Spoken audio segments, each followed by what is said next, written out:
Hello everyone, এই পর্বে আপনি ডিবি থিমের ব্যবহার সম্পর্কে জানতে পারবেন। ডিবি অত্যন্ত জনপ্রিয় এবং পাওয়ারফুল একটি ওয়ার্ডপ্রেস থিম, যার ব্যবহারে প্রায় যে কোনো ধরনের প্রতিষ্ঠানের জন্যই খুব চমৎকার ওয়েবসাইট তৈরি করা যায়। আমরা লক্ষ্য করলে বাজারে বিভিন্ন ধরনের প্রতিষ্ঠান দেখে থাকি, যেমন educational institute, consulting firms, real estate brands, restaurant brands, e commerce প্রতিষ্ঠান, এ ধরনের আরও নানা প্রতিষ্ঠান রয়েছে। ডিবি থিমকে ব্যবহার করে প্রায় সকল ধরনের প্রতিষ্ঠানের জন্যই খুব দারুণ ওয়েবসাইট তৈরি করা যায়।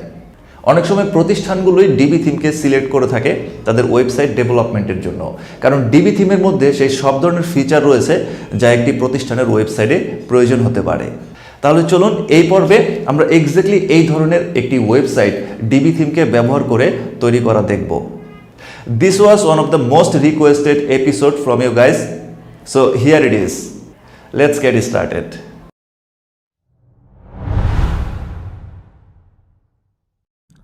আমরা অলরেডি ecomtutorial.xyz নামে ডোমেইনে ওয়ার্ডপ্রেসকে ইনস্টল করে নিয়েছি। একটি প্রফেশনাল ওয়েবসাইটকে লঞ্চ করতে হলে একটি ডোমেইন এবং হোস্টিং সার্ভারের প্রয়োজন হয়। আপনি চিপ রেটের নেম চিপ থেকেই একটি ডোমেইন হোস্টিং পারচেস করতে পারেন, যার উপর অলরেডি একটি পর্ব প্রকাশ করা রয়েছে। সেটি দেখলে ডোমেইন হোস্টিং কীভাবে নেম চিপ থেকে পারচেস করতে হয়, কিভাবে এই ডোমেইনে ওয়ার্ডপ্রেসকে ইনস্টল করতে হয়, এই বিষয়গুলো শিখে যেতে পারবেন।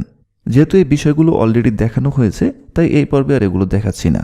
ভিডিও ডেসক্রিপশনে থিমের লিঙ্ক, সেই টিউটোরিয়ালের লিঙ্ক, সবগুলো লিঙ্ক দেওয়া রয়েছে। যাই হোক, আমরা এখন আমাদের এই ওয়ার্ডপ্রেসে ডিবি থিমটিকে ইনস্টল করব। থিমটি পারচেস করার পর আপনাকে ইলিগেন্ট থিমসের অ্যাকাউন্টে লগ ইন করতে হবে। ডিবি হচ্ছে ইলিগেন্ট থিমসের একটি প্রোডাক্ট। থিমটি পারচেস করার পর অ্যাকাউন্টে লগ ইন করলেই এই যে এখানে দেখা যাচ্ছে ডাউনলোড ডিবি থিম, এবং আরও যে ডিবির প্লাগইনগুলো রয়েছে সেগুলো আমরা এখান থেকে ডাউনলোড করতে পারবো। তো আমি অলরেডি ডাউনলোড করে রেখেছি এখান থেকে। এখন সেটিকে আমরা এই ওয়ার্ডপ্রেসে আপলোড করব। সো অ্যাপিয়ারেন্স, দেন থিমস, এখানে কিছু এক্সট্রা থিম দেওয়া রয়েছে, এগুলো আমরা রিমুভ করে দিতে পারি, তাহলে সার্ভারের স্পেস বেঁচে যাবে। সো থিম ডিটেলসে ক্লিক করব and then delete. By default যেটি আছে সেটি আমরা রেখে দিব, সবগুলো ফেলে দিব না, কারণ একটি থিম অবশ্যই ইনস্টল থাকতে হবে।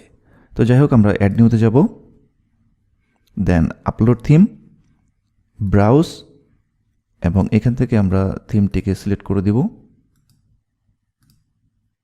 এই যে থিমটি আমরা ডাউনলোড করে রেখেছি, এটি হচ্ছে থিমের main zip file. Install now, then activate. DB থিমকে আমরা ইনস্টল করে নিলাম। এই থিমের সাথে অনেকগুলো রেডিমেড টেমপ্লেট বা লেআউট রয়েছে, যেগুলোর যে কোনো একটিকে সিলেক্ট করে আমরা আমাদের প্রজেক্টের জন্য একটি ওয়েবসাইট তৈরি করে ফেলতে পারি। এতে সময় অনেকটা বেঁচে যাবে। আবার যদি আমরা চাই যে রেডিমেড ডিজাইনগুলো আমরা ব্যবহার করব না, আমরা একদম কাস্টম একটি ডিজাইন তৈরি করব, সেটাও আমরা করতে পারবো এই ডিবি থিমকে ব্যবহার করে।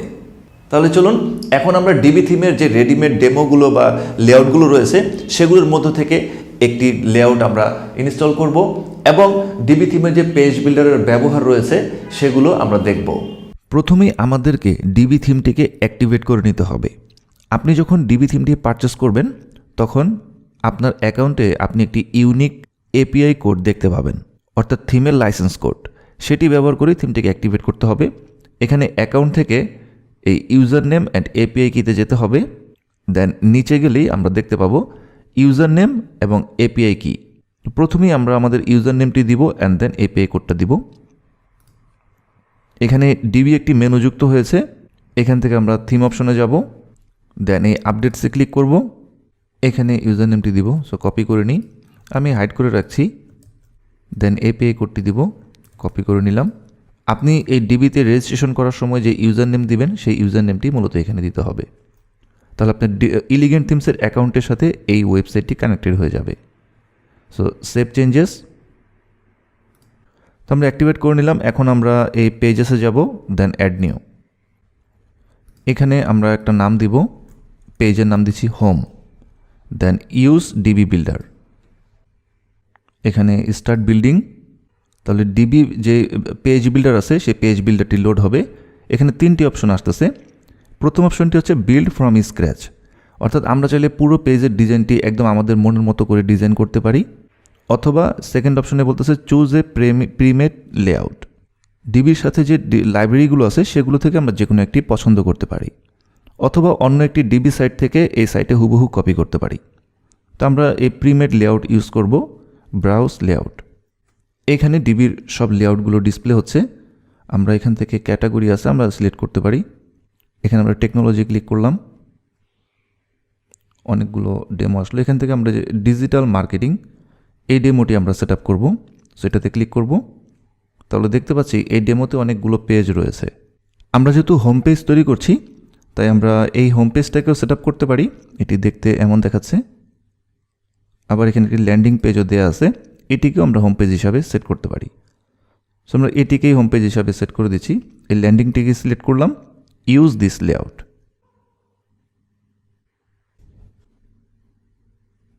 হোম পেজটি ইম্পোর্ট হয়ে গিয়েছে।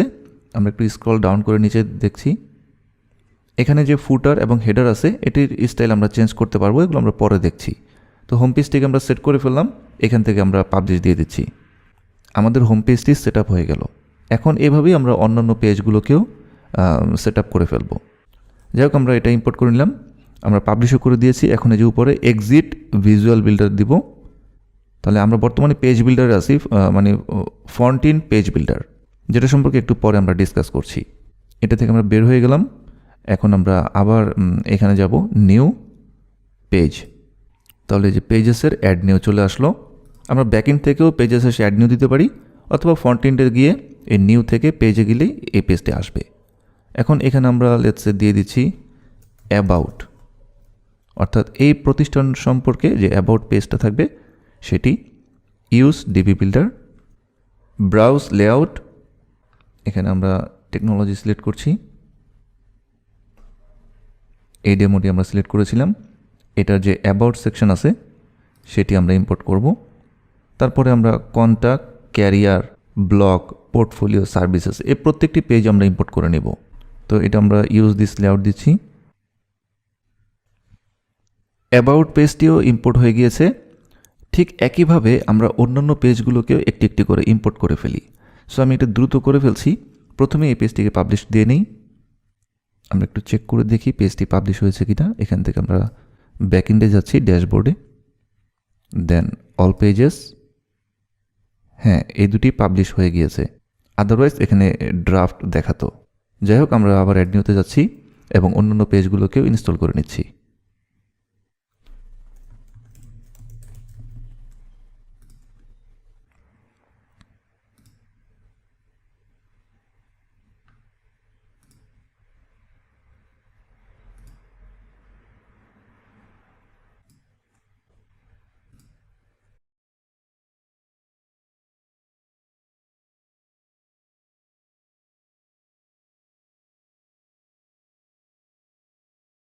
একটি একটি করে আমরা সবগুলো পেজ ইম্পোর্ট করে নিলাম। এখন আমরা আমাদের ওয়েবসাইটের হোম পেজটি ভিজিট করে দেখি। এটা কপি করে নতুন একটি ট্যাবে ওপেন করছি। দেখতে পাচ্ছি আমাদের হোম পেজটি দেখতে এমন দেখাচ্ছে, কারণ আমাদের হোম পেজটিকে সিলেক্ট করে দিতে হবে যে এই যে আমরা এতগুলো পেজ ইম্পোর্ট করলাম, এগুলোর মধ্যে কোন পেজটি আমাদের হোম পেজ হিসেবে থাকবে। সেটি করার জন্য আমরা ব্যাকএন্ডে যাব, এখান থেকে ড্যাশবোর্ডে যাচ্ছি, দেন সেটিংস, রিডিংস। এখান থেকে আমরা এই অপশনটি সিলেক্ট করব এবং হোম পেজে আমরা সিলেক্ট করে দিলাম হোম। Save changes. এখন আমরা ভিজিট করছি এখান থেকে। তাহলে দেখতে পাচ্ছি হোম পেজটি সেট আপ হয়ে গিয়েছে। এই ট্যাবগুলো আমরা কেটে দিতে পারি, এগুলোর প্রয়োজন নেই। এখন প্রথমে আমরা হেডার এবং এই যে ফুটার রয়েছে এই দুটিকে ফিক্স করে নেই। এখানে হেডারে আমরা দেখতে পাচ্ছি লেফট সাইডে হচ্ছে লোগো আর রাইট সাইডে মেনু। সো ডিবিতে কয়েক ধরনের হেডার স্টাইল রয়েছে, যেটা আমাদের ভালো লাগে আমরা সেটাই ব্যবহার করতে পারি। তো আমরা প্রথমে ব্যাকএন্ডে যাই, এখান থেকে ড্যাশবোর্ড, দেন এখানে ডিবির থিম কাস্টমাইজারে যাব। এটি হচ্ছে থিমের অ্যাডমিন প্যানেল, যেখান থেকে থিমের বিভিন্ন অপশনকে আমরা পরিবর্তন করতে পারবো।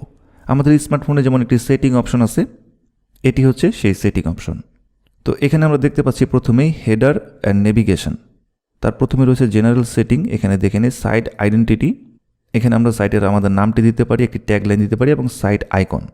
এখানে একটা ফেভিকন আমরা চাইলে দিতে পারি, তো সেটি আমরা দিয়ে দিই। এখান থেকে আপলোড করে দিচ্ছি।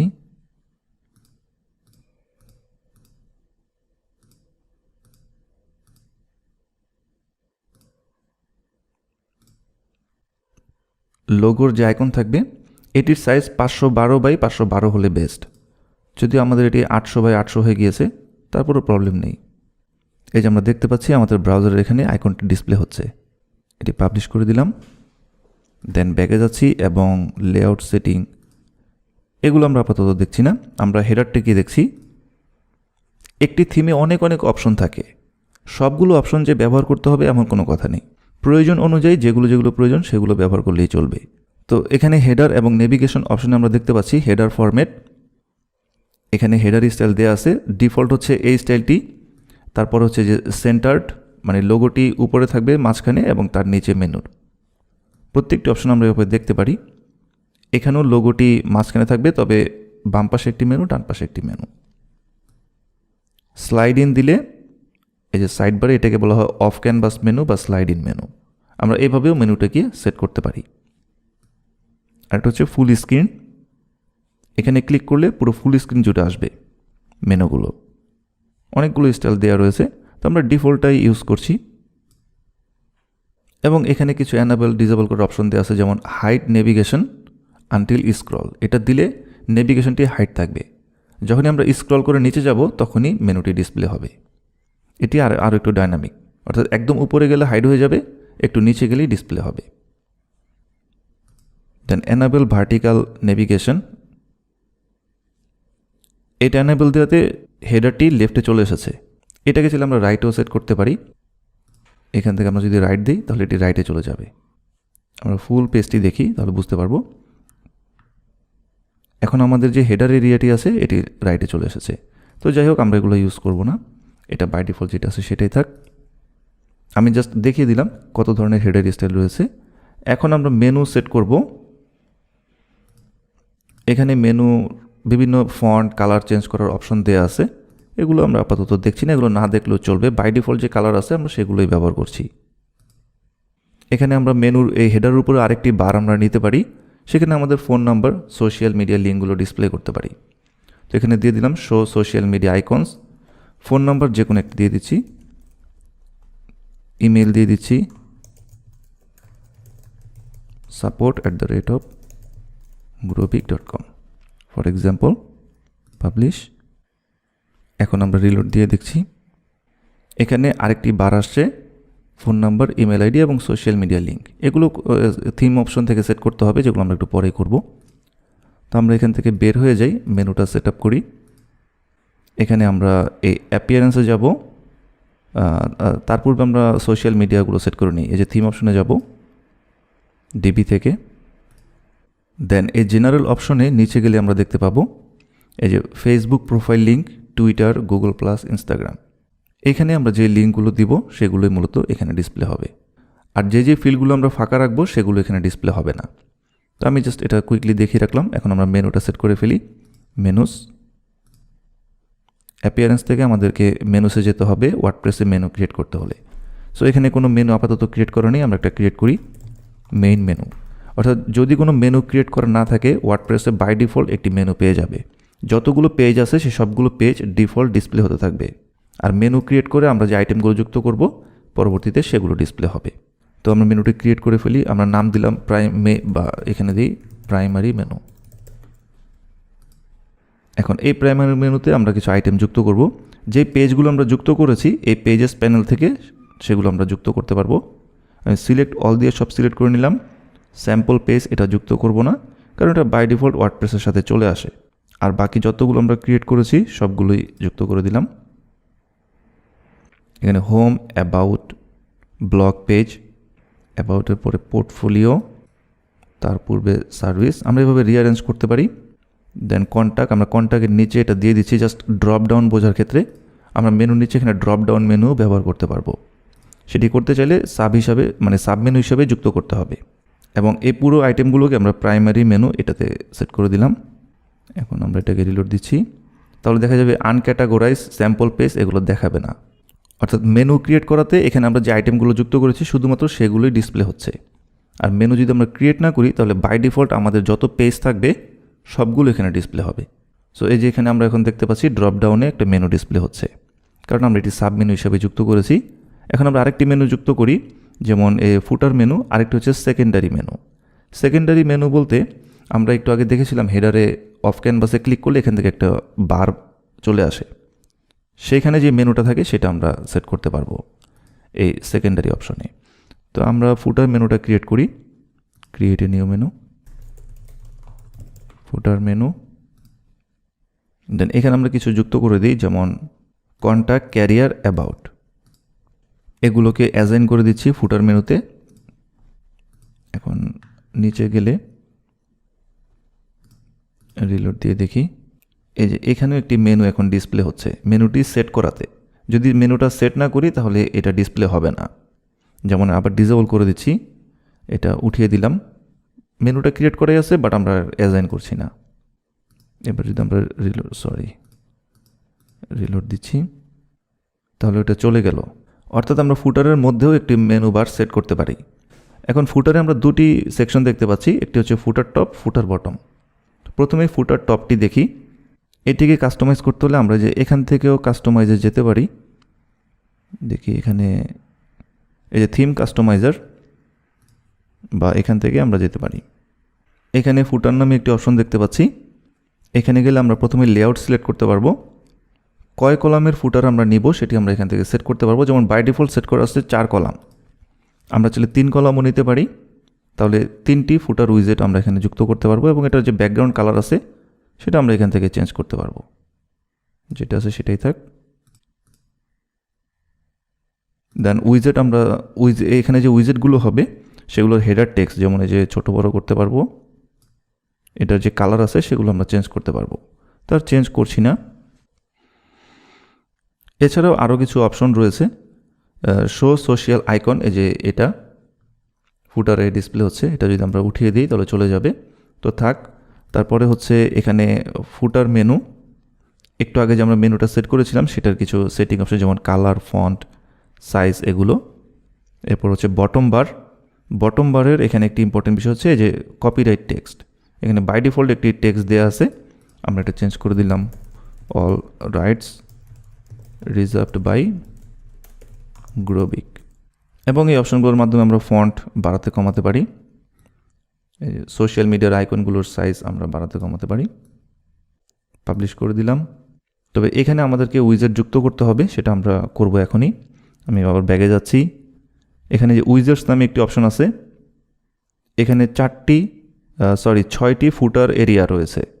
তো আমরা যেহেতু এটি 3 কলাম সম্ভবত সিলেক্ট করেছিলাম, আবার দেখি ফুটারের লেআউটে যাচ্ছি, আমরা এখানে 3টি সিলেক্ট করলাম, সো আমরা 3টি সেট করতে পারবো। উইজেটস এবং 1 নম্বর, 2 নম্বর, 3 নম্বরে সেট করব। দেখা যাচ্ছে 1 নম্বর উইজেট এরিয়াতেই 3টি উইজেট যুক্ত করা রয়েছে। আর্কাইভ, ক্যাটাগরি, মেটা, যার জন্য এগুলো সবগুলো এক কর্নারে রয়েছে, আর বাকি 2টি ফাঁকা। সো এখান থেকে আমরা কাজ করি, আমরা এটা রিমুভ করে দিই, এটাও রিমুভ করে দিই, একটি রাখলাম। এবং উইজেট এরিয়া 2, এটাতে কিছুই নেই, অ্যাড এ উইজেট।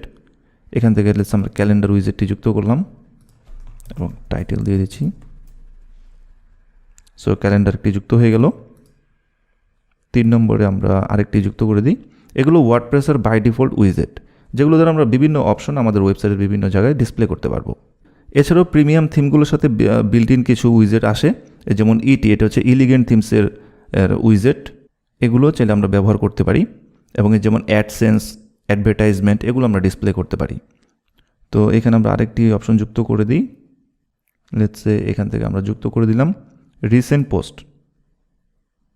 রিসেন্ট যে ব্লগ পোস্টগুলো আমরা করব সেগুলো এখানে ডিসপ্লে হবে। এখানে আমরা টাইটেল দিয়ে দিতে পারি লেটেস্ট নিউজ, এর নাম্বার হচ্ছে 5টি, অর্থাৎ 5টি পোস্ট ডিসপ্লে হবে। পাবলিশ করে দিলাম। ফুটারটি আমরা সেট করে ফেললাম, হেডারটিকেও আমরা সেট করা দেখে নিলাম। এখান থেকে বের হয়ে যাচ্ছি। এখন আমরা আমাদের যে পেজের কন্টেন্ট আছে সেটিকে কিভাবে আমরা চেঞ্জ করতে পারি সেই বিষয়গুলো দেখব। আমাদের ওই পেজগুলোর যেই পেজটিকে আমরা এডিট করতে চাই সেই পেজের ফন্ট ইন্ডে এসে আমরা এখান থেকে এনাবেল ভিজুয়াল বিল্ডার দিলেই ডিবির যে পেজ বিল্ডারটি আছে সেটি এনাবেল হয়ে যাবে, এবং সেই পেজ বিল্ডারটি ব্যবহার করে আমরা এই সমস্ত কন্টেন্টকে পরিবর্তন করে ফেলতে পারবো বা সম্পূর্ণ নতুন করে ডিজাইন করতে পারবো। তো এই পেজের জন্য আমরা এই এনাবেল ভিজুয়াল বিল্ডার দিচ্ছি। এই যে অপশনগুলো চলে এসেছে, এখন এই যে আমরা দেখতে পাচ্ছি যেখানে মাউস নিয়ে যাব সেখানে এডিট করার অপশন আসতেছে, কারণ আমরা ভিজুয়াল বিল্ডারটিকে অ্যানেবল করে নিয়েছি। যদি এখান থেকে বেরোতে চাই তাহলে এক্সিট দিলেই পেজ বিল্ডারটি ডিসেবল হয়ে যাবে। তো যাই হোক, এখন আমরা যদি কন্টেন্ট চেঞ্জ করতে চাই, লেটস সে আমরা এই টেক্সটটাকে চেঞ্জ করব।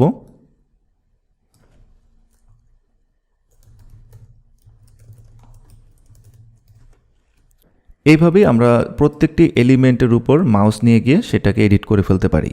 এখানে যে টেক্সট আছে, বাটন আছে, এখানে যে ইমেজ আছে, এই প্রত্যেকটিকে বলা হয় ওয়েব পেজের এলিমেন্ট। এটি বাটন এলিমেন্ট, এটি ইমেজ এলিমেন্ট, এটি টেক্সট এলিমেন্ট। এবং পেজ বিল্ডারটি এনাবেল থাকায় আমরা যেই এলিমেন্টের উপরে মাউস নিব সেই এলিমেন্টটি এডিট করার অপশন আসবে, যার মাধ্যমে আমরা খুব সহজে এডিট করতে পারবো। তো আমরা তো টেক্সটটা দেখে নিলাম। এখন যদি বাটনটিকে আমরা এডিট করতে চাই, এই বাটনে মাউস নিয়ে সেটিংয়ে ক্লিক করব। দেন এটা হচ্ছে বাটন টেক্সট, এবং এই বাটনের যে লিঙ্ক আছে সেটি সেট করতে চাইলে এই লিঙ্কে যাব এবং এখানে সেই বাটনের লিঙ্কটি দিয়ে দিব। দেন ওকে। এখানে আমরা দেখতে পাচ্ছি এই সেকশনের, যেমন এটি হেডার সেকশন, তার নিচে আরেকটি সেকশন আছে। তো এই সেকশনের পিছনে একটি ব্যাকগ্রাউন্ড ইমেজ আছে। এটিকে যদি আমরা চেঞ্জ করতে চাই তাহলে এই যে পুরো সেকশনের উপরে একটি সেটিং প্যানেল দেখা যাচ্ছে, এটা সেটিংয়ে ক্লিক করব, দেন ব্যাকগ্রাউন্ড, এবং এখানে যে ইমেজ আছে ক্লিক করলেই আপলোডার ওপেন হবে। যে ইমেজটি আমরা আপলোড করব সেটি ব্যাকগ্রাউন্ডে সেট হয়ে যাবে। তো আমরা এটা চেঞ্জ করছি না, এটা থাক। এবং এখানে নিচে আসলে দেখতে পাচ্ছি এখানে একটি ইমেজ আছে এবং এখানে টেক্সট এবং একটি বাটন। সো আমরা এই ইমেজটিকে চেঞ্জ করে দিই। চেঞ্জ করতে হলে এই ইমেজের উপর আমরা মাউস নিয়ে সেটিংয়ে যাব। দেন এই যে দেখতেই পাচ্ছি ইমেজটি, এটাকে আমরা রিমুভ করে দিই। চলে গেল অ্যাড ইমেজ, আপলোড, সিলেক্ট।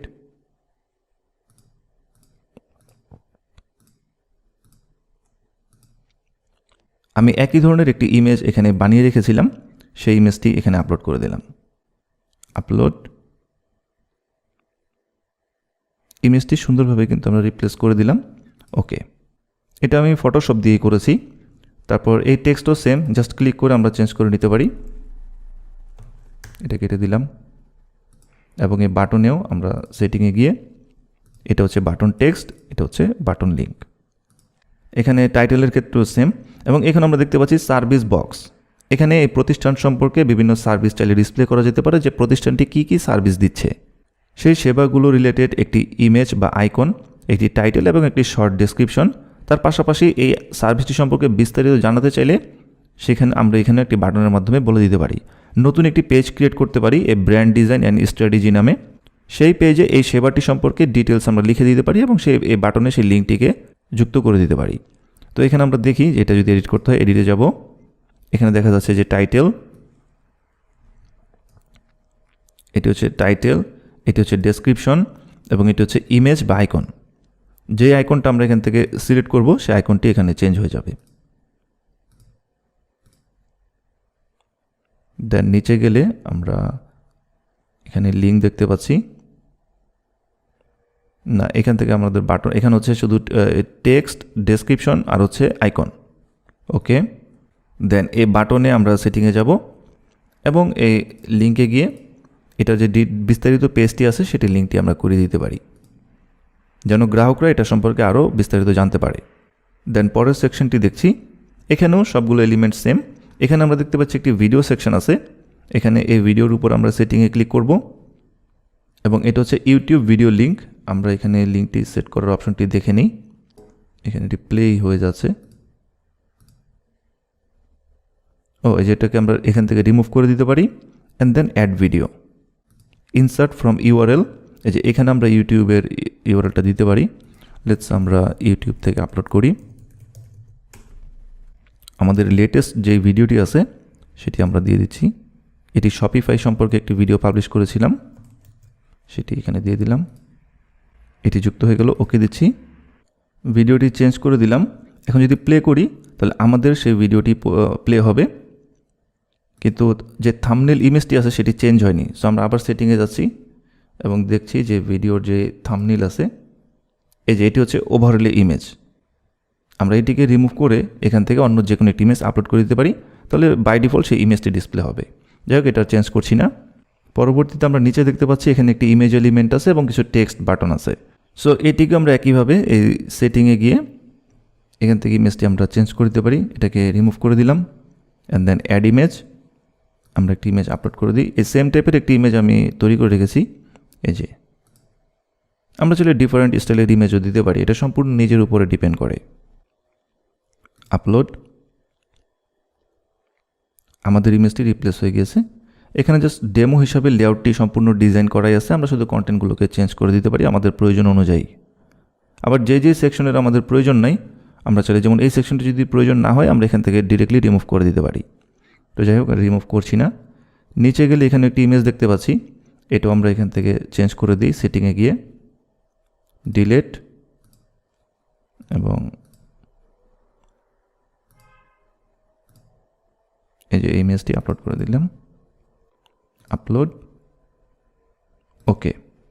এইভাবেই আমরা পেজের অন্যান্য অপশনগুলোকেও এডিট করে ফেলতে পারি। এই ইমেজ, টেক্সট, এই সবগুলোই পরিবর্তন করা সম্ভব এই পেজ বিল্ডারকে ব্যবহার করে। ডিবির এই পেজ বিল্ডারটি ব্যবহার করা খুবই সহজ। আশা করি বিষয়গুলো বুঝতেই পেরেছেন। তো এটাকে আমরা এখান থেকে সেভ দিয়ে দিচ্ছি। এই যে এখানে একটি বুলেট পয়েন্ট আছে, এটাতে ক্লিক করব, দেন সেভ দিয়ে দিব। তাহলে আমরা যে পরিবর্তনগুলো করলাম এটি সেভ হয়ে যাবে। সেভ হয়ে গিয়েছে। আমরা এখন এখান থেকে এক্সিট ভিজুয়াল বিল্ডার দিতে পারি। ঠিক একইভাবে হোম পেজের মতো অন্যান্য পেজগুলোকেও আমরা এডিট করে নিতে পারি। লেটস সে আমরা পোর্টফোলিও পেজটিকে এডিট করতে চাই, সো এটাতে ক্লিক করব। এটি হচ্ছে আমাদের পোর্টফোলিও পেজ। এখানে পোর্টফোলিও ইমেজ, সেই পোর্টফোলিওর নাম, একটা শর্ট ডেসক্রিপশন, এবং এখানে চলে আমরা একটি বাটন যুক্ত করে দিতে পারি, যেখানে ক্লিক করলে পোর্টফোলিওর ডিটেলস দেখতে পাবে। তো এটিকেও যদি আমরা এডিট করতে চাই, এই অ্যানাবল ভিজুয়াল বিল্ডার, দেন এখানে একটি হেডার সেকশন আছে যেটার সেটিং অপশন আছে, আমরা ব্যাকগ্রাউন্ডটি চেঞ্জ করতে পারি এখান থেকে, যা আমরা করব না। এবং এটা হচ্ছে টেক্সট, লেটস আমরা এখানে দিয়ে দিচ্ছি আওয়ার রিসেন্ট ওয়ার্ক, এবং পরবর্তী সেকশনে পোর্টফোলিওগুলো রয়েছে। এখানে এই ইমেজের এডিটে গেলে আমরা এখানে দেখতে পাচ্ছি এটাকে বলা হচ্ছে ব্লার্ব সেটিং, এই অপশনগুলোকে বলা হচ্ছে ব্লার্ব মডিউল। এখানে আমরা দেখতে পাচ্ছি টাইটেল, এই যে এই টাইটেলটি, তারপর এটা ডেসক্রিপশন এখানে, দেন নিচে গেলে ইমেজ, এখানে যে ইমেজটি যুক্ত করা আছে এটাকে আমরা ডিলিট করে আমাদের ইমেজ সেট করতে পারি। এবং এখানে লিঙ্ক, এখানে আমরা টাইটেল দিতে পারি লেটস সে রিড মোর, এবং এখানে আমরা একটা মডিউলের যে লিঙ্ক আছে আমরা হ্যাশট্যাগ দিয়ে রাখছি। তাহলে এখানে ক্লিক করলে এই লিঙ্কে নিয়ে যাবে, এই ইমেজে ক্লিক করলে। যাই হোক, এটা আমরা সেভ দিয়ে দিচ্ছি। আবার চাইলে আমরা এখানে একটি বাটনও যুক্ত করতে পারি। এই যেখানে প্লাসে ক্লিক করলে এখানে অনেকগুলো মডিউল আসবে। এখানে পেজ বিল্ডারের অনেকগুলো অপশন দেওয়া আছে পেজে বিভিন্ন ধরনের যে এলিমেন্ট আছে সেগুলো যুক্ত করার জন্য, যেমন button, accordion, image, countdown, timer, এই ধরনের বিভিন্ন অপশন আমরা যুক্ত করতে পারবো। লেটস আমরা বাটন যুক্ত করব, সো আমি এখানে সার্চ করছি বাটন লিখে, তাহলে যেটি যুক্ত হয়ে গেল। এখন এই বাটনটিকে আমরা এখানে লেটস সে রিড মোর, এবং লিঙ্ক আমরা এখানে দিয়ে দিলাম google.com ফর এক্সাম্পল। এবং ডিজাইন করার জন্য আমরা যে ডিজাইন ট্যাবে গিয়ে এই বাটনের বিভিন্ন ডিজাইন আমরা করতে পারি, অ্যানিমেশন যুক্ত করতে পারি। বাটনের টেক্সটের যেই ডার্ক, হোয়াইট, মানে বিভিন্ন কনসেপ্ট আছে, ইয়েস দিলাম। এখানে আমরা চাইলে প্লাস এই যে গ্রেডিয়েন্ট ইউজ করতে পারি, অর্থাৎ এই যে ডিজাইনটি চেঞ্জ হয়ে যাচ্ছে। এখানে এই ডিজাইন ট্যাবের অপশনগুলো একটি একটি করে ভালো করে দেখলেই এগুলোকে ব্যবহার করে খুব সুন্দর বাটন ডিজাইন করে ফেলা যায়। তো আমরা এটা করছি না, এটা জাস্ট ওকে দিয়ে রাখলাম, যেমন আছে তেমন থাক। এভাবেই আমরা প্রত্যেকটি পোর্টফোলিও এলিমেন্টকে এডিট করে ফেলতে পারি, এই টেক্সটগুলোকে, বাটনগুলোকে। লেটস সে আমরা যদি নতুন একটি সেকশন যুক্ত করতে চাই, যে এই পোর্টফোলিও সেকশনগুলোর পরে নিচে আরেকটি সেকশন আমরা যুক্ত করব, সেটাও কিন্তু আমরা করতে পারি। যেমন এই যে ঠিক এই সেকশন হচ্ছে, সেকশনের সেটিং হচ্ছে এই যে নীল রং, এটি হচ্ছে সেকশনের সেটিং। সো আমরা যেখানে নীল রং দেখতে পাবো, এই উপরে যে সেকশন আছে এটার পরের সেকশন হচ্ছে, যদি আমরা যুক্ত করতে চাই এর পরে এই প্লাসে ক্লিক করব, দেন এখানে আমরা লেটস একটা রেগুলার ক্লিক করব, এবং এখানে আমরা 2 কলামের একটি সেকশন নিলাম। তারপরে লেফটে একটি কলাম, রাইটে একটি কলাম। এখানে আমরা একটি ইমেজ যুক্ত করি, এখানে সার্চ করছি ইমেজ, প্লাস এখানে আমরা এই ইমেজটি যুক্ত করে দিই, ওকে। এবং এখানে যে আরেকটি কলাম আছে ইমেজ, ওকে। আমরা এই সেকশনের পরে নতুন আরেকটি সেকশনে দুটি ইমেজ এলিমেন্ট যুক্ত করে নিলাম। এইভাবে আমরা যত খুশি তত এখানে সেকশন যুক্ত করতে পারি এবং এই যে মডিউলগুলো আছে এই প্লাসে ক্লিক করলে আমরা দেখতে পাবো এই মডিউলগুলো দ্বারা বিভিন্ন কন্টেন্ট আমরা যুক্ত করতে পারবো। আমি জাস্ট এক্সাম্পল হিসাবে একটু দেখিয়ে রাখলাম। দেন এই পেজের এডিটিংয়ের কাজটি সম্পূর্ণ হয়ে গেলে এই বুলেট পয়েন্টে ক্লিক করতে হবে, then save and then exit visual builder. এইভাবেই ডিবি থিমকে ব্যবহার করে আমরা খুব চমৎকার সুন্দর সুন্দর ওয়েবসাইট তৈরি করতে পারি। সময় সেভ করার জন্য আমি জাস্ট এই রেডিমেড টেমপ্লেটগুলো ব্যবহার করে দেখিয়ে দিলাম। তার পাশাপাশি পেজ বিল্ডারের কিছু বেসিক ব্যবহার আমরা দেখলাম। এগুলোকে প্র্যাকটিস করলে ভালোভাবে দেখলে আশা করি আপনি আরও অনেক কিছু জানতে পারবেন। সবগুলো অপশন দেখাতে গেলে একটি ভিডিওতে অনেক অনেক বড় হয়ে যাবে। এগুলোকে আসলে পর্ব হিসাবে দিতে হবে, যেটা আমি পরবর্তীতে দিতে থাকব। এই চ্যানেলের সাথে কানেক্টেড থাকলে এই বিষয়গুলো সম্পর্কে আরও পরবর্তীতে জানতে পারবেন। আজকের এই ডিবি থিমের টিউটোরিয়ালটি এখানেই শেষ করে দিচ্ছি। আশা করছি এই পর্বে ডিবি থিম সম্পর্কে অনেক কিছু জানতে পেরেছেন। পরবর্তী পর্বে ডিবি থিম সম্পর্কে আরও নতুন নতুন লিসেন পাবলিশ করব। এই চ্যানেলের সাথে কানেক্টেড থাকলে আশা করি সেই বিষয়গুলো আপনি জানতে পারবেন এবং আপনার জন্য হেল্পফুল হবে। আপনার সাজেশন, পরামর্শ অবশ্যই কমেন্টে জানাবেন। পরবর্তী পর্বে আবারও দেখা হবে।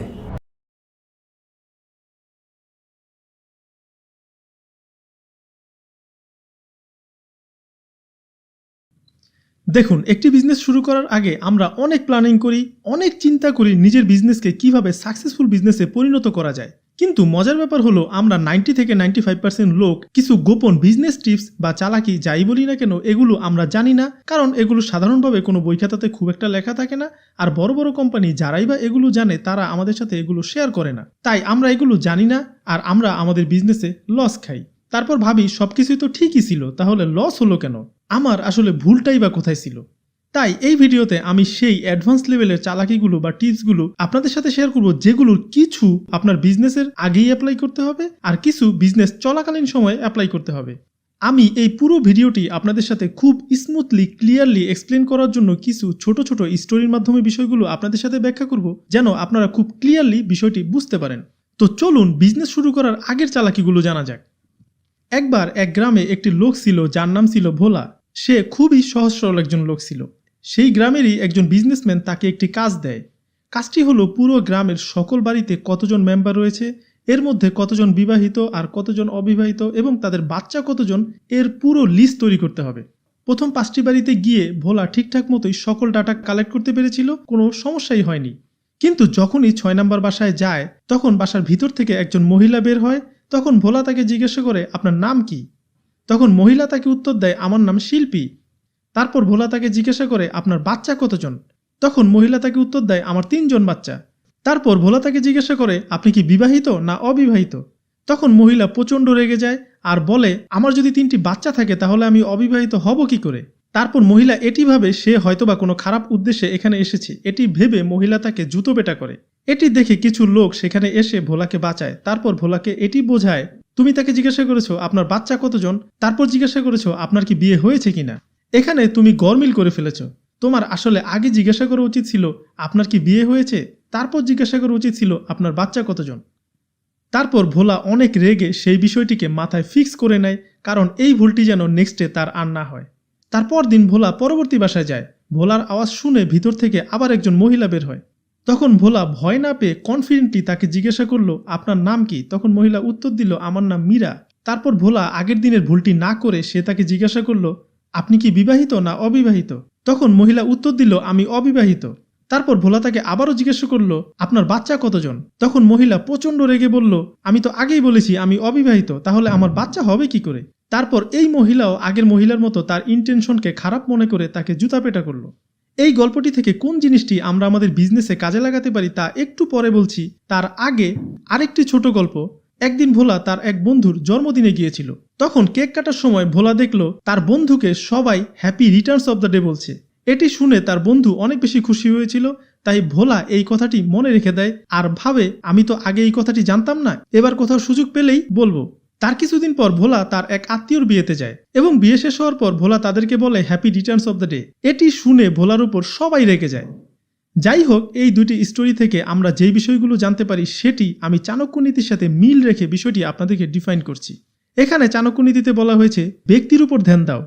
যেখানে ভোলা ভুল ব্যক্তিকে ভুল প্রশ্ন করেছিল, তাই তার রেজাল্টও অনেক খারাপ হয়েছিল। তাই বিজনেস করার সময় কার সাথে কোথায় কিভাবে কখন কথা বলতে হবে সেই বিষয়টি খুব সূক্ষ্মভাবে চিন্তা বা বিশ্লেষণ করেই করতে হবে। এখানে দ্বিতীয় ভুলটি যেটি হয়েছিল, সেই বিজনেসম্যান কিছু টাকা বাঁচানোর জন্য বা সম্পর্কের খাতিরে ভুল ব্যক্তিকে তার কাজটির জন্য অনুমতি দিয়েছিল। তাই অবশ্যই বিজনেস করার সময় সঠিক ব্যক্তিকে চুজ করতে হবে, তা না হলে বিজনেস শেষ। চাণক্যনীতিতে বলা হয়েছে কাজ করার আগে সময়কে দেখো। ভোলা ভুল সময়ে ভুল কথাটি বলে ফেলে। সে জন্মদিনের কথাটি বিয়ের সময় বলে দিয়েছিল, যেটি সেই সময়ের জন্য উপযুক্ত ছিল না। এখানে বিজনেসের ক্ষেত্রেও আমরা এই ভুলটিই করি। আমরা বিজনেসের সাথে কানেক্টেড সকল বিজনেস অফিস, সকল লোকদের সাথেই সেম অ্যাটিটিউড নিয়ে কথা বলে ফেলি, যেটি সম্পূর্ণ ভুল। তাই অবশ্যই সময় এবং মানুষ বুঝেই সেই স্টাইল নিয়েই কথা বলতে হবে। আর সবার শেষে বলা হয়েছে স্থান। আর বিজনেস শুরু করার আগে এবং বিজনেস শুরু করার সময় যখন আমাদের বিজনেস এক্সপিরিয়েন্স থাকেই না, তখন ঠিক এই তিনটি জিনিস ব্যক্তি, সময় আর স্থান খেয়াল রেখেই বিজনেস স্টেপগুলো নিতে হবে। মানে আপনার বিজনেসের প্ল্যানিং পার্টে এগুলো রাখতেই হবে। তো চলুন এখন এটি জানা যাক বিজনেস শুরুর পর আমাদের যে চালাকিগুলো বা যে জিনিসগুলো আমাদের জানা থাকতেই হবে। বন্ধুরা, প্রথম স্টোরিটি হলো প্রাচীনকালে একটি শহরে দুজন ব্যবসায়ী ছিলেন, যারা দুজনই মধু বিক্রি করতেন। এক ব্যবসায়ীর মধু অনেক মিষ্টি ছিল, কিন্তু তার সেল অনেক কম ছিল। অপরদিকে দ্বিতীয় ব্যবসায়ীর মধু ততটা বেশি মিষ্টি ছিল না এবং কোয়ালিটিও তেমন ভালো ছিল না, কিন্তু তারপরও তার অনেক বেশি সেল হতো। এর কারণ হলো তার মধু বেশি মিষ্টি না হলেও তার কাস্টমারদের সাথে কথা বলার ধরন অনেক মধুর ছিল। অপরদিকে প্রথম ব্যক্তি, মানে যার সেল অনেক কম ছিল, তার কাস্টমারদের সাথে কথা বলার ধরন অনেক বেশি খারাপ, মানে কর্কশ ছিল। বন্ধুরা, চাণক্যজি বলেছেন যে ব্যক্তি কর্কশ মানে খারাপ ভাষা প্রয়োগ করে কথা বলার ক্ষেত্রে সে খুব দ্রুতই ধ্বংস হয়ে যাবে। আমরা বিশ্বাস করি আর নাই করি, আজও বিজনেস কোম্পানির ভালো সার্ভিস মানে ভালো ব্যবহারের উপরই টিকে রয়েছে। একটু খেয়াল করলে দেখবেন যত বড় কোম্পানি তাদের ব্যবহার তত বেশি ভালো। দ্বিতীয় স্টোরিটি হলো একটি রিয়েল লাইফ উদাহরণ। 2016-এ রিলিজ হওয়া স্যামসাং গ্যালাক্সি S7 মোবাইলটি বাজারে আসার সাথে সাথেই এর ব্যাটারি প্রবলেমের কারণে এটি ব্যবহারের সময় ব্লাস্ট হয় এবং অনেক মানুষ অনেক ক্ষতিগ্রস্ত হয়। ঠিক তখনই স্যামসাং কোম্পানি তাদের কোম্পানির ইমেজ মানে কোম্পানির ব্র্যান্ড নেমকে বাঁচানোর জন্য তারা সকল মোবাইল ফেরত নিয়ে নেন এবং টাকা ব্যাক দিয়ে দেন। বন্ধুরা, চাণক্যজি এমনই কথা বলে গিয়েছেন, একটি পুরুষ মানুষের স্ত্রী যেমন তার জন্য সম্মান, ঠিক তেমনি একটি বিজনেসম্যানের জন্য তার কোম্পানির সুনামটাই হলো সেই বিজনেসের ইজ্জত।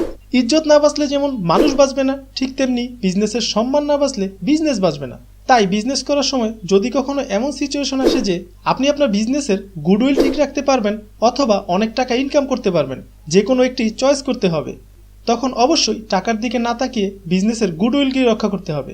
তাই বেশি লাভের আশায় কখনো খারাপ প্রোডাক্ট বা সার্ভিস দেওয়া যাবে না।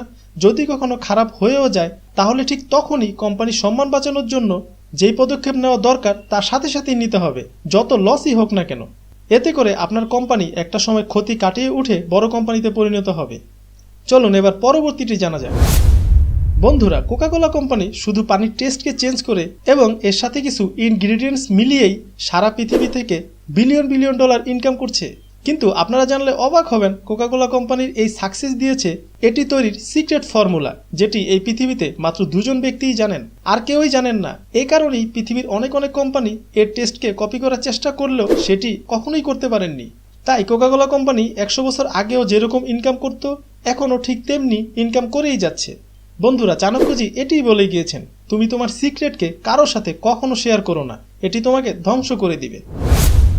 বন্ধুরা, একটি শহরে দুটি ফ্রেন্ড মিলে তাদের নিজস্ব বিজনেস করার প্ল্যান করছিল। ঠিক তখনই অন্য একজন বন্ধু এসে তাদের প্ল্যান শুনে বলল, এই বিজনেস এত ইজি না, এটি করতে গেলে অনেক সমস্যা হবে, এই সমস্যা হবে, ওই সমস্যা হবে, নানান রকম নেগেটিভ কথা বলে সে চলে গেল। এবং তাদের দুই বন্ধুর মধ্যে এক বন্ধু ভয় পেয়ে বিজনেস করবে না বলে চলে যায়। পরবর্তীতে কিছু বছর পর দেখা যায় সেই বন্ধু যে সাহস করে বিজনেস শুরু করেছিল সেই আজ একজন বড় বিজনেসম্যান, আর অন্য দুজন সেই ঠিক পুরনো জায়গাতেই অবস্থান করে রয়েছে। আর চাণক্যজি বলেছেন, বিজনেসে সফল হতে হলে নেগেটিভ মানুষ থেকে দূরে থাকো। একটি নষ্ট আপেল যেমন পুরো ঝুড়ির আপেলকে নষ্ট করে দিতে পারে, ঠিক তেমনি একটি নেগেটিভ মানুষ আপনার পুরো জীবনকে উল্টোপাল্টা মানে নষ্ট করে দিতে পারে। বন্ধুরা, পৃথিবীর সবচেয়ে বড় বড় কোম্পানি যেমন গুগল, ফেসবুক, আলিবাবা, এখানে ইন্টেলিজেন্ট ইউথদেরই চাকরির জন্য নিয়োগ দেওয়া হয়ে থাকে। এর কারণ হলো ইউথরা বেশি এনার্জেটিক হয়ে থাকে, তাদের মধ্যে একটি এক্সট্রা উদ্যম কাজ করে থাকে। আর চাণক্যজি এটাই বলে গিয়েছেন পৃথিবীর সবচেয়ে বড় পাওয়ার হলো ইউথ পাওয়ার। তাই নিজের কোম্পানিতে অবশ্যই ইন্টেলিজেন্ট ইউথদের নিয়োগ দিতে হবে, যেন তারা তাদের এক্সট্রা উদ্যমকে কাজে লাগিয়ে আপনার কোম্পানিকে খুব দ্রুত এগিয়ে নিয়ে যেতে পারে। বেশিরভাগ কোম্পানি এক্সপিরিয়েন্সকেই বেশি গুরুত্ব দিয়ে থাকে, কিন্তু ওয়ার্ল্ডের বড় বড় কোম্পানিগুলোতে দেখবেন তারা ইউথ পাওয়ারকেই অনেক বেশি ভালোভাবে কাজে লাগাচ্ছে। তাই অবশ্যই আপনি আপনার বিজনেসে ইউথদের কাজে লাগাবেন। বন্ধুরা, বিজনেস করার সময় একজন বিজনেসম্যান তার থেকেও বড় বা ছোট সকল প্রকার বিজনেসম্যানদের সাথে ডিল করতে হয়। এখানে বড় মানে যে ফাইন্যান্সিয়ালি বেশি স্ট্রং, মানে বড় কোম্পানির মালিক। আপনি যখন ছোট কোম্পানি হয়ে বড় কোম্পানির সাথে ডিল করতে যাবেন, তখন বেশি নমনীয় মানে অতিরিক্ত ছোট ছোট ভাব নিয়ে ডিল করতে যাওয়া যাবে না। বন্ধুরা, চাণক্যজি বলেছেন যদি কোনো সাপের বিষ নাও থাকে তাহলেও তাকে এমন একটি অ্যাকশন নিয়ে থাকতে হবে যেন দেখলে মনে হয় সে বিষাক্ত। একজন বিজনেসম্যান হিসেবে অনেক প্রকার মানুষের সাথে ডিল করতে হয় এবং তাদের খুশি করতে হয়। চাণক্যজি বলেছেন ভিন্ন ভিন্ন মানুষের সাথে ডিল করার তরিকা ভিন্ন ভিন্ন হয়ে থাকে, আর কোন ব্যক্তির সাথে কী ধরনের ব্যবহার করতে হবে তা একজন বিজনেসম্যান হিসেবে আপনাকে অবশ্যই জানতে হবে। চাণক্যজি আরও বলে গিয়েছেন একজন শিক্ষককে রেসপেক্ট দিয়ে তাকে খুশি করা যায়, একজন মূর্খ ব্যক্তিকে তার মূর্খতা করতে দাও, সে খুশি হয়ে যাবে। একজন সৎ ও বুঝবান লোককে সত্য কথা বলো, তার মন পাওয়া সম্ভব হবে। তাই একজন বিজনেসম্যান হিসেবে সকল লোককে ডিল করা জানতে হবে, না জানলে শিখে নিতে হবে। বন্ধুরা, প্রতিটি মানুষেরই তার প্রতিটি কাজের পিছনে কোনো না কোনো স্বার্থ থাকে। যেমন একটি জন্মদিনের গিফট দিতে গিয়ে যদি কোনো ব্যক্তি অনেক এক্সপেন্সিভ গিফট দিয়ে থাকে, তাহলে অবশ্যই বুঝতে হবে তার পেছনে কোনো না কোনো রিজন রয়েছে। চাণক্যজি এটাই বলে গিয়েছেন প্রতিটি রিলেশনের পিছনে কোনো না কোনো স্বার্থ রয়েছে। আর আপনি যখন বিজনেস শুরু করবেন বলে ভাবছেন বা বিজনেস শুরু করে দিয়েছেন, তখন অনেকের সাথে ডিল করার সময় তার স্বার্থ আপনাকে অবশ্যই খেয়াল রাখতে হবে, যেন সে আপনাকে ঠকাতে না পারে। বন্ধুরা, চাণক্যজি আরও বলে গিয়েছেন যে ব্যক্তি অর্থ লেনদেনের ক্ষেত্রে, জ্ঞান অর্জনের ক্ষেত্রে, খাবার খাওয়ার ক্ষেত্রে, চাকরি বা বিজনেস করার ক্ষেত্রে লজ্জা না পায়, সে সুখী জীবনযাপন করবে। বন্ধুরা, বিজনেস করার ক্ষেত্রে অনেক সময় অনেক খারাপ সিচুয়েশন বিজনেসে আসতেই পারে। তখন ব্রেনকে কন্ট্রোল রাখা অনেক বেশি কঠিন হয়ে যায়। আবার অনেকে বেশি ইমোশনাল, অনেকে বেশি রাগী হয়ে থাকেন, যেগুলো বিজনেসের জন্য মারাত্মক ক্ষতিকর। তাই বিজনেস করার সময় যেন যে কোনো সিচুয়েশনে নিজের ব্রেনকে কন্ট্রোলে রাখা যায়, এর জন্য আমি বলবো এই ভিডিওটি আপনারা অবশ্যই দেখে নিন। আমি এই ভিডিওতে শেয়ার করেছি কোন সিচুয়েশনে ব্রেন কিভাবে কাজ করে এবং কিভাবে ব্রেনকে সবসময় কন্ট্রোলে রাখা যায়। আমাদের চ্যানেলে জীবনের জন্য উপকারী এরকম আরও অনেক মোটিভেশনাল ভিডিও রয়েছে, চাইলে দেখে নিতে পারেন। ভিডিওটি ভালো লাগলে লাইক দিবেন, শেয়ার করবেন অবশ্যই অন্যের উপকারের জন্য।